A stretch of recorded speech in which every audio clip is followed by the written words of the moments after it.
Comenzamos un viaje hacia la imaginación, los sentidos,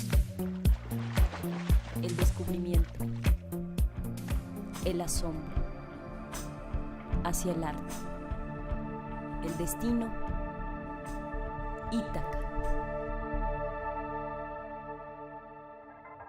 Como decía el mismo Vargas Llosa, no hay mejor bisturí para abrir el cuerpo de una sociedad enferma que un detective policíaco siguiendo un misterio y tratando de resolverlo en una novela literaria, ¿no? Cada pieza lleva un trabajo personal. Han sido piedra angular del conocimiento de nuestro planeta. Martín Solares es un gran narrador, es uno de los grandes editores mexicanos actualmente, pero como podrá usted ver en esta primera parte de nuestra Ítaca, es también un gran conversador. Martín Solares, autor de su primera novela, Los Minutos Negros.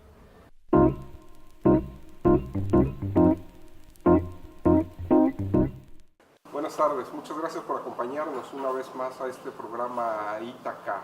Hoy estamos muy contentos, Mónica. Está con nosotros Martín Solares, un hombre ejemplar en varios sentidos, un gran editor, un gran escritor, y hoy vamos a platicar precisamente con él sobre muchas cosas. Si quieres empezamos, Mónica. Pues Es un Martín, placer. encantados Gracias. también nosotros de tenerte aquí con nosotros. Martín, cuéntanos un poco sobre cómo decides adentrarte a este mundo maravilloso de las letras. ¿Cuál fue el primer libro que leíste? Sí, bueno, creo que entré al mundo de las letras por distracción y ya nunca salí. Una de las cosas decisivas que me ocurrieron para dedicarme a editar libros y a tratar de escribirlos, bueno, escribirlos y tratar de editar libros según mis jefes, fue haber leído por error la Ilíada. Al final de la primaria nos dieron vacaciones de Semana Santa y comentaron que teníamos que leer la Ilíada y comentarla al regreso. Y yo fui el único distraído que entendió que era una orden. En realidad lo que teníamos que leer era un resumen de la Ilíada. Yo leí la Ilíada con un diccionario a mano, me acuerdo que tenía, no sé, 11, 12 años. Y bueno, fue un placer, fueron 15 días maravillosos en los que me fui al corazón de la guerra de Troya y a ese lenguaje maravilloso que desarrollan todos los poetas que llamamos Homero, que en realidad eran un grupo de mariachis que iban mejorando la canción cada tantos meses y deben haber sido un sindicato, ¿no?, que registraron la marca al final. Bueno, gracias a ese libro yo descubrí que me había estado quedando fuera de lo que era la gran literatura, ¿no? De un gran lenguaje, de una gran historia, en el cual te pueden quitar incluso el caballo de Troya y la parte que uno reconoce como más interesante de la guerra, y tú quedas satisfecho con lo que te están contando ahí por el cómo te están contando. A partir de ahí, bueno, pues me seguí con otras cosas más ambiciosas y poco a poco, sin darme cuenta, a pesar de mi timidez, traté de dedicarme primero a la crítica literaria, un poquito a dar clases en la medida de mis posibilidades, después a la edición. Y cuando ya perdí un poquito de la cobardía, me animé a publicar Los Minutos Negros, ¿no? Y bueno, empecé creo que de una manera muy periférica y en estos últimos meses estoy haciendo todo lo posible para terminar mi tercera y cuarta novelas, que las hice empecé a escribir al mismo tiempo que No Manden Flores, el segundo libro de ensayos que ya terminé, un segundo guión de cine e incluso un tercer guión de cine. En los últimos meses, desde que entré a trabajar en esta última editorial, me moría de ganas de escribir, pero no tenía tanto tiempo, entonces me siento como esos carritos de tracción a los cuales le están dando cuerda. Yo necesito nada más que me suelten unos segundos más al día para exactamente terminar todo lo que tengo ahí en el aire, ¿no? Y en eso estoy ahora, ¿no? Tratando de terminar más libros míos que libros de otras personas, ¿no?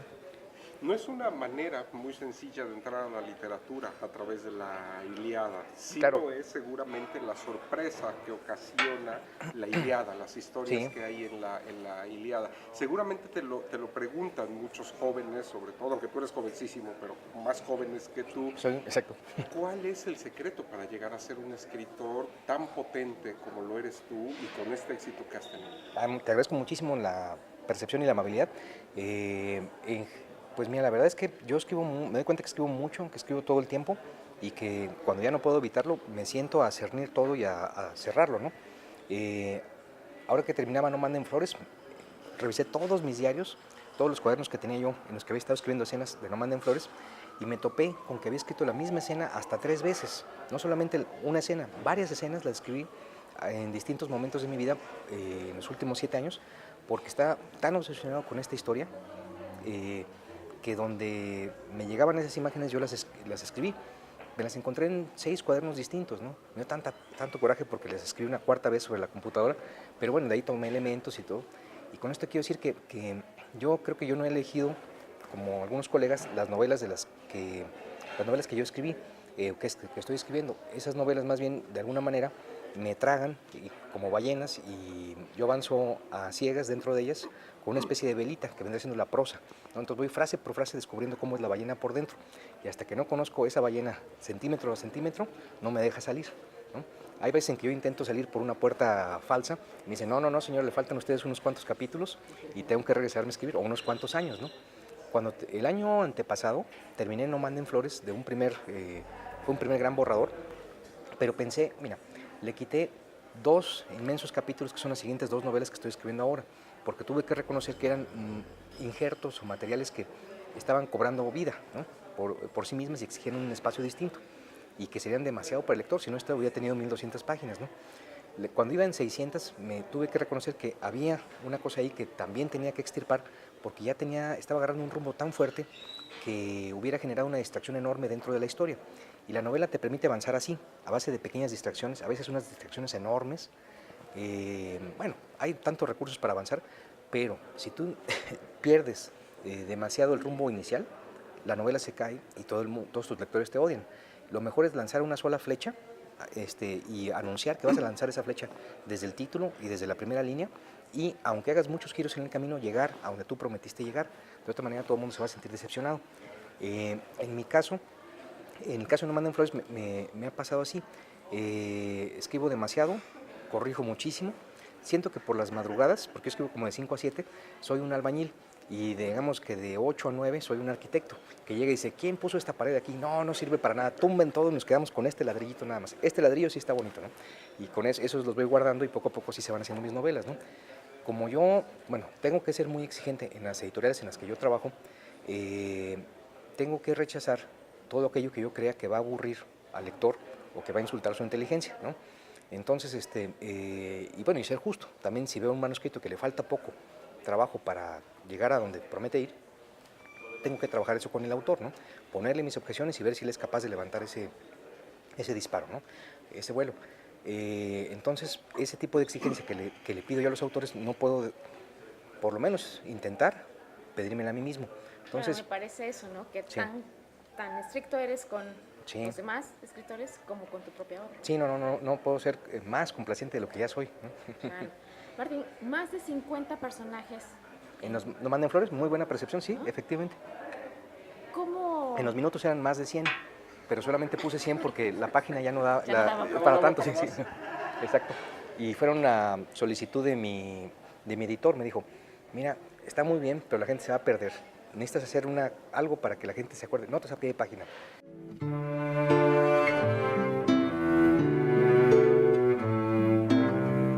Una compilación de 6 pequeños libros con sus dibujos hechos y coloreados a mano aparecen reunidos en una cajita de cartón.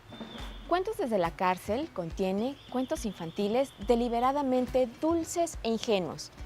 Esta es la historia que hay detrás del libro editado por Juan Pablos, en el centenario de su autor, Alberto Sánchez Mascuñán. Con el paso del tiempo y gracias al auge de la imprenta en Europa, el hombre pudo guardar en las páginas de los libros el inmenso conocimiento de la raza humana. Desde el siglo XV han sido piedra angular del conocimiento en nuestro planeta y un símbolo inequívoco de la libertad. Puede resultar paradójico que un símbolo de la libertad pueda ser concebido dentro de la prisión. Sin embargo, existen muchos ejemplos al respecto. Uno de ellos es Cuentos desde la cárcel, del español Alberto Sánchez Mascuñán, quien llegó a México con el exilio español en 1939 a bordo del barco Mexique. Se casó con Blanca Luisa Jiménez Lozano y en 1944 nació Blanca, su hija. Sin embargo, en 1945 viaja nuevamente a España, siguiendo sus ideales y apoyado por el Partido Comunista para luchar contra el dictador Franco desde su trinchera. La edición del periódico oficial del partido, Mundo Obrero, además de la publicación de manifiestos y propaganda contra el régimen. Esto bastó para que fuera delatado y enviado al penal de Burgos, bajo la pena de muerte. Gracias a las diligencias de su esposa, el castigo fue conmutado por 30 años de prisión. Cuentos desde la cárcel es el resultado del trabajo de edición que realizó Alberto Sánchez Mascuñán en colaboración con otros presos para enviarle a su hija Blanquita, de manera esporádica, cuentos ilustrados con bellos mensajes durante su encierro. Historias que hablan de la igualdad entre los seres humanos, de la muerte y del renacimiento, de los valores humanos y, sobre todo, del amor inconmensurable que un padre puede profesar a su hija. En la edición facsimilar realizada por Juan Pablos, editor, y el Consejo Nacional para la Cultura y las Artes, podremos admirar todos sus detalles reales como tipografía, diseño de letras capitales, viñetas, ilustraciones y juegos de color. También las bellas dedicatorias a Blanquita. Publicado por primera vez en 2012, gracias a Blanca Sánchez, la destinataria de estas bellas historias, la obra de Alberto Mascuñán conoce ya su segunda edición, que conmemora el 75 aniversario de la llegada del exilio español a México. Una edición que es muestra fehaciente de que los libros, además del conocimiento, también pueden ser los depositarios del más sincero amor.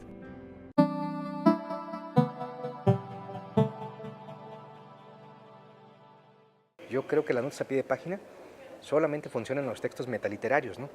Pero en general, como bien decía Mark Twain, es como pedirle al lector que contenga la respiración y aguantarse a que tú hagas otra cosa, te vayas a lavar los dientes, etcétera, mientras él está ahí aguantando la respiración. Eso no se vale. Entonces dije, mira, vamos a hacer, como hacía Agatha Christie, una lista de personajes al principio. Oye, pero van a decir que tu literatura es una obra de segundo nivel, paupérrima desde el punto de vista literario. No me importa. Lo mismo han dicho siempre de muchos otros escritores que hablan de policías o de criminales. Y pues bueno, es un nicho interesante. A mí no me disgusta que mis libros estén ahí. De eso tratan, ¿no? Fíjate, en la literatura mexicana pueden haber novelistas que hablen de prostitutas, como en Santa, que hablen de marihuanos, como en toda la literatura de la onda. No. Que marihuanos muy divertidos y muy creativos, hay que decirlo, ¿no? ¿Qué te puedo decir? De políticos corruptos, como en toda la obra de Carlos Fuentes. Pero si tú metes un policía, eso no es literatura. Yo siento que lo que hacemos varios escritores, como Augusto Cruz, como Vicente Alfonso, como, Bev, está visto, es un nicho muy especial en el cual nadie quiere poner los ojos, salvo los lectores. Los escritores literarios que ven nuestras novelas policíacas dicen que eso no puede ser muy literario porque tiene policías, ¿no? Que cómo nos atrevemos a meter policías. Y los escritores policíacos dicen que lo que hacemos es demasiado literario porque tiene alguna dirección y algún estilo, ¿no? Entonces estamos vistos por los dos grupos mal vistos por los grupos principales, cual me parece una situación interesante, no recomendable, pero a mí no me disgusta estar para nada ahí porque uno tiene que hacer las novelas que quiere hacer sin limitarse ni mutilarse, ¿no? Y una vez, cuando terminé Los Minutos Negros, una gente leyó este libro, me dijo, yo quiero representar este libro en España, pero este personaje secundario tienes que volverlo el personaje principal y esta estructura, quítala, quédate con el centro nada más y ya.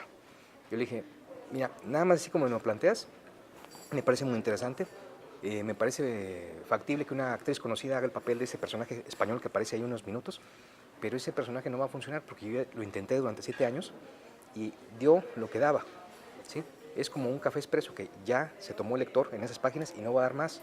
Necesitas otro gran café expreso u otro platillo distinto, pero ya lo intenté y no funciona, entonces no se hace el trato. Y me quedé con una novela así y nunca me he arrepentido, ¿no? Disfrazarla de thriller hubiera sido una payasada, una cosa muy fraudulenta. Y mira, es una novela literaria, que no es propiamente una novela policíaca, creo yo, sino una novela sobre 2 policías. Y básicamente fue lo mejor que pude hacer, ¿no? No quería ser yo un thriller, pero tampoco quería ser yo el Ulises, ¿no? No es exactamente mi intención, ¿no? Claro. Y es muy interesante lo que dices, porque es sobre todo una percepción muy latinoamericana. Si sí. uno lee a James Ellroy, a Patricia Highsmith, a George Simenon, claro, Andreu Martínez, la gran literatura, aunque sea policíaca y aunque sea novela negra, sí, ¿no? Pero eso lo consideramos en Latinoamérica sobre todo como si fuera un segundo rango, ¿no? Completamente. Sí. Mira, eso pasa todo el tiempo. No te estorba cuando estás escribiendo ni cuando sale tu libro, para nada. Pero es un fenómeno que se da. Yo creo que si tú le preguntas a la mayoría de los lectores jóvenes y incluso a muchos escritores consagrados cuál es su personaje favorito de los últimos 10 años, invariablemente te van a decir los jóvenes o un Harry Potter, que siempre está tratando de desentrañar misterios de distinta índole, o Kurt Wallander, el detective de Mankell, o Montalbano, el detective de Camilleri, o Sherlock Holmes, o Hércules Poirot, o cualquier personaje de James Ellroy, pero estoy convencido que la literatura policíaca ha determinado en buena medida pues el cine y la literatura, te puedo decir que en un 95%. Vivimos con estructuras policíacas en nuestros relatos, estamos muy habituados a esta estructura de plantear un misterio y tratar de resolverlo, a una búsqueda por encontrar la verdad, y como decía el mismo Vargas Llosa, no hay mejor bisturí para abrir el cuerpo de una sociedad enferma que un detective policíaco siguiendo un misterio y tratando de resolverlo en una novela literaria, ¿no? Yo estoy convencido de eso y es lo que yo trato de hacer. Mira, autores como el mismo Vargas Llosa, como Rubén Fonseca, como Horacio Castellanos, como Rodrigo Rey Rosa, me tienen toda mi admiración porque han conseguido hacer eso con una gran calidad literaria, ¿no? Yo no solo leo, releo esas novelas, ¿no? Casi siempre tengo sobre mi escritorio un libro de Rubén Fonseca o de Horacio Castellanos o de Rodrigo, aunque me han hecho algunas bromas en persona, pero los quiero mucho, los admiro mucho, sobre todo como escritores, y son una fuente de inspiración ese tipo de relatos, ¿no? Porque están muy bien construidos, crean personajes inolvidables, ¿no? La sirvienta y el luchador, por ejemplo. Oh, bueno, qué maravilla, ¿no? Ese torturador que primero fue luchador en El Salvador, sí. Es uno de sus mejores personajes. Si bien la cerámica es un arte que nos invita a realizar un viaje por la naturaleza y descubrir formas, colores, texturas, la cerámica de Mariana Velázquez es un medio que transmite sentimientos y emociones y nos reafirma que el arte puede hacernos mejores seres humanos. Yo comencé hace muchos años, como cerca de 30, haciendo piezas utilitarias en el torno. Entonces en mi taller hay, por decir, 2 líneas, la de producción, en donde se hacen vajillas y juegos de café y floreros, y la otra que es la que yo realizo, que es mi obra. Me llegan las ideas, siempre las he retomado de lo que veo, del entorno, sobre todo donde vivo, que es parte del bosque de niebla. Y además me gusta mucho caminar en montañas o ir al mar, y de ahí cuando veo algunas de las formas de la propia naturaleza, pues les tomo fotos o hago dibujos o simplemente las guardo en mí y en algún momento salen. Me gusta mucho dibujar sobre el barro y por eso hago los murales. Siempre estoy tratando si no de hacer cambios, de, por ejemplo, hacer vasijas una temporada y luego hacer esculturas, luego murales y luego regresar otra vez a las vasijas. Son piezas torneadas, la mayoría, pero también son placas cuando hago los murales, cuerdas cuando hago esculturas. Entonces, cada pieza lleva un trabajo personal. Es mucho de tratar de ser espontánea en el sentido, como repito, de lo que yo estoy viviendo, ¿no? Que a veces pueden ser momentos dolorosos o tristes, pero también hay momentos muy placenteros y que así es la vida, ¿no? Entonces, siempre que voy a trabajar, pues algo de lo que yo estoy viviendo, sintiendo, obviamente queda ahí en el barro, ¿no? Yo vivo de la cerámica y eso es importante, además de lo económico, porque me permite tener un taller, mantenerlo vivo, saber que las personas perciben algo en esa obra y por eso la compran, por eso la tienen en su casa. Doy clases a los que están interesados en desarrollar esta parte creativa con el barro y también a niños y jóvenes con discapacidad, y pues es muy interesante ese desarrollo con ellos porque al final uno aprende también. He tenido varias exposiciones este año y el próximo tengo una en el Museo de Antropología y para eso estoy trabajando ahora. Y siempre estoy trabajando, entonces cada vez de que me invitan a participar en alguna colectiva o individual, pues estoy con toda la disposición para poder compartir el trabajo que hago y para también difundir la cerámica que se hace sobre todo aquí en Jalapa.